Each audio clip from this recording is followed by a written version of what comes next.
Team FoneArena is in Barcelona, here to check out Mobile World Congress, where there's going to be the absolute bleeding edge tech making its way into your hands this year. But did you know that it's the smart engineers at Qualcomm who are responsible for a whole lot of that hardware innovation? We'd like to take a moment to thank our sponsors at Qualcomm for helping us make this coverage happen. And now, on to the video. The notch is real. It's not even been 6 months since the launch of the iPhone X, and the Android world has completely latched onto the fad. The newest to join the notch life is the ASUS Zenfone 5. Announced at the Mobile World Congress, the phone could very well be an iPhone X doppelganger.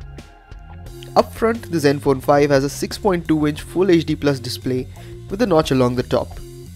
Bezels are effectively non-existent along the sides and just slightly thicker along the bottom. The 18:5:9 aspect ratio makes it very comfortable to grip the large screen. The screen itself is an IPS panel that looks rather spectacular. Brightness levels, contrast and viewing angles too are absolutely top notch. ASUS has been hyping up the fact that their notch is smaller than the one on the iPhone X, and that's true, but they're also fitting in lesser sensors here. ASUS has also managed to build in stereo speakers on the Zenfone 5. Now over on the right hand side, you'll observe the volume rockers and the power button. Along the bottom is the USB Type-C port. The phone unfortunately does not support wireless charging. Flip the phone over though and things get even more interesting. The phone has a dual camera module that has been arranged deceptively like the one on the iPhone X, but it sports a 120-degree wide angle lens which is similar to the LG V30 instead of the more common telephoto solution. The primary camera is 12 megapixels and sports an f1.8 lens, while the secondary wide-angle camera has an f2.0 lens. The back has a gorgeous metal finish under the glass body, along with a coating that makes it more grippy.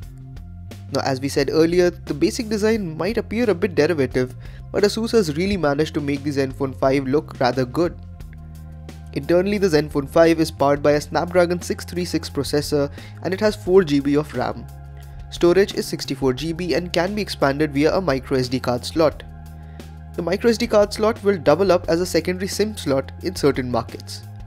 The phone has a 3300 mAh battery that ASUS says should last longer due to AI-based optimizations that have been done. Running Zen UI 5.0, we found the UI navigation to be suitably snappy, but we'll test this out more in the full review. ASUS has built in a lot of AI-centric features here, and it can also adapt the screen brightness and color temperature of the display depending on ambient conditions. Overall, the Zenfone 5 appears to be one of the most compelling offerings from ASUS in a while. There's no doubt that parallels will be drawn with Apple's flagship. Look beyond that though, and the Zenfone 5 is a rather solid phone that looks particularly nice. If our initial impressions are anything to go by, the actual experience too should be quite impressive. The Zenfone 5 is expected to go on sale later in April.